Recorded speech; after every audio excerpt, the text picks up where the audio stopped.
Olá, a gente tem acompanhado desde o fim das eleições presidenciais várias manifestações antidemocráticas de apoiadores do presidente Jair Bolsonaro. Eles não aceitam o resultado das urnas e, como forma de protesto, bloqueiam trechos de rodovias pedindo intervenção militar. De acordo com o último balanço da Polícia Rodoviária Federal, divulgado no dia 9 de novembro, todas as rodovias e estradas federais estão livres de bloqueios aqui no país. Ainda de acordo com o órgão, foram quase 1.100 manifestações desfeitas em todos os estados. Pois é, mas ainda há alguns protestos antidemocráticos sendo realizados em parte do país. Em entrevista à TV UFOP, o Alexandre Bahia, que é professor de Direito Constitucional aqui da UFOP, explicou o que caracteriza uma manifestação antidemocrática. Veja o que ele disse. Todas as pessoas têm o direito de se manifestar, de ir para as ruas e mostrar seu inconformismo, seja com o resultado de eleição, seja com ações, decisões tomadas pelo Estado. Isso é legítimo as pessoas se manifestarem, inclusive em redes sociais, ou irem para as ruas. A Constituição garante tanto a liberdade de expressão quanto a liberdade de reunião, nesse sentido das manifestações. No entanto, quando você usa um direito fundamental para ir contra os próprios direitos fundamentais, ou seja, se você vai para as ruas pedir intervenção militar, se você vai para as ruas pedir que seja violado o resultado das eleições porque você não concorda, ou seja, se você está indo justamente usando a democracia para pedir o fim da própria democracia, isso torna esse movimento ilegítimo. É ilegítimo você ir para a rua pedir o fim da própria democracia, porque você tem uma contradição. É justamente porque você está num ambiente democrático que você pode ir para a rua. Mas se você pede o fim da própria democracia, você está pedindo o fim da sua própria liberdade de poder ir para a rua fazer crítica. O professor ainda disse que fechar permanentemente uma via pública pode ser passível de punição. Ele ainda destacou que os discursos utilizados nessas manifestações antidemocráticas são violentos. A gente aprovou, há pouco tempo atrás, foi aprovado no Brasil uma lei que substitui a antiga Lei de Segurança Nacional, e agora existe uma Lei de Defesa do Estado Democrático de Direito. E essa legislação, ela prevê algumas punições quando, por exemplo, você faz essa coisa de fechar uma via pública, que uma coisa é você ir para uma rua, manifestar, passou, e aí a via está liberada. Isso dura algumas horas e causa algum transtorno, mas ok. Outra coisa é você fechar permanentemente uma via pública, impedindo as pessoas de ir e vir. Isso é um problema e isso pode ser sim enquadrado legalmente. Pior do que isso, no entanto, é quando, além de fazer isso, os discursos que são feitos ali, ou os atos que são feitos ali, são atos violentos, discursos de violência.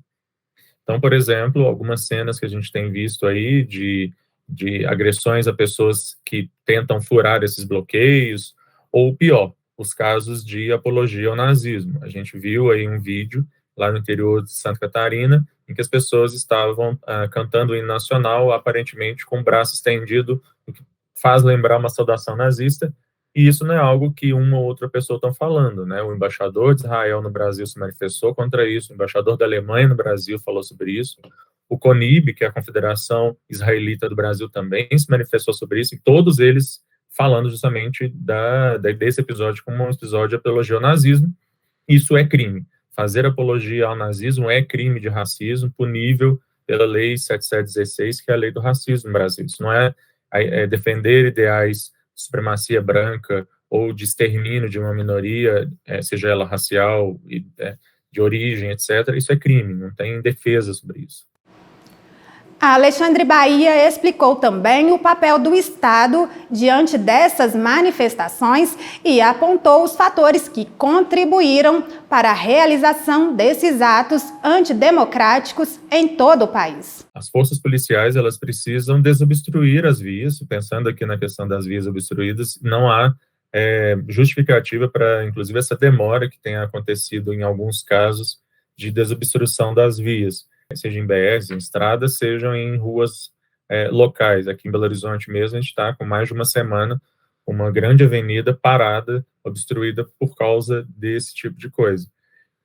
Me parece, inclusive, bastante problemático, porque existe um dever funcional das polícias e dos que comandam essas polícias, seja os governadores, por exemplo, no caso da Polícia Militar, ou o presidente da República, no caso da Polícia Rodoviária Federal, de agir, de desobstrução dessas vias, sob pena, inclusive, de possível prática de crime, que é o que a gente chama de prevaricação, que é quando um servidor público deixa de praticar um ato para o qual ele está exatamente empossado, né, incumbido de fazer. A gente tem toda uma máquina de disseminação de fake news e de notícias falsas, né, e de teorias da conspiração que vem sendo fomentada por membros do atual governo e algumas falas, inclusive, do atual presidente, que desde o início vem questionando a lisura das eleições, a confiabilidade das urnas, etc.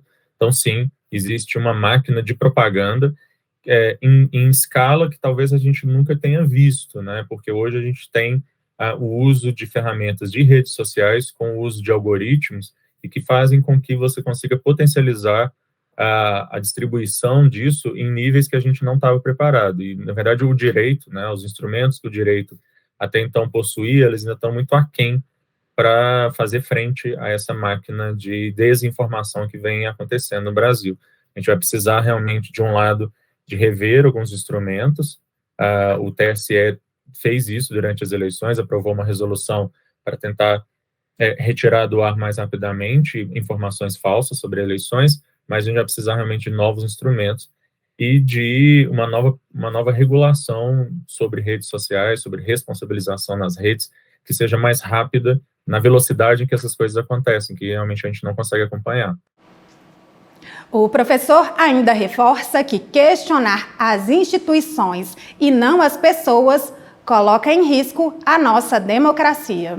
A gente sempre pode questionar as pessoas, as decisões tomadas por pessoas dentro do Estado. O grande problema é quando você questiona as próprias instituições. Isso sim coloca a democracia em risco e leva a um descrédito, e isso é muito preocupante nesse momento. Mas veja que essa não é uma exclusividade do Brasil. Quando você pensa, por exemplo, nos países que têm as instituições mais fortes do planeta, nem estou dizendo que seja mais democrático, mas cujas instituições são as mais fortes do planeta, que é os Estados Unidos, a gente teve aquele episódio da invasão do Capitólio e tudo aquilo que aconteceu ali é algo que você não conseguiria imaginar 10, 15 anos antes e que só acontece justamente porque você tem uma nova forma aí de disseminação de notícias falsas, de disseminação de teoria da conspiração, muitas vezes incentivada justamente por aquele que está no poder. No caso dos Estados Unidos, lá, o ex-presidente Trump também falava sobre isso o tempo todo, de fraudes, etc., e acabou levando a invasão do Capitólio, que para mim é um dos episódios mais bizarros da história democrática daquele país. A gente, na verdade, está experimentando a mesma coisa numa escala menor, ainda bem que é numa escala menor, mas que é igualmente preocupante, porque as nossas instituições são muito mais frágeis, porque muito mais recentes, do que as instituições americanas, que têm 200 anos e estão ali funcionando. Vale destacar que o relatório produzido pelas Forças Armadas sobre a fiscalização do sistema eletrônico de votação confirmou a segurança das urnas. Você pode conferir o relatório das Forças Armadas no site do Ministério da Defesa. E continue acompanhando a cobertura da TV UFOP no nosso canal na TV ou pela internet. É sempre bom ter a sua companhia.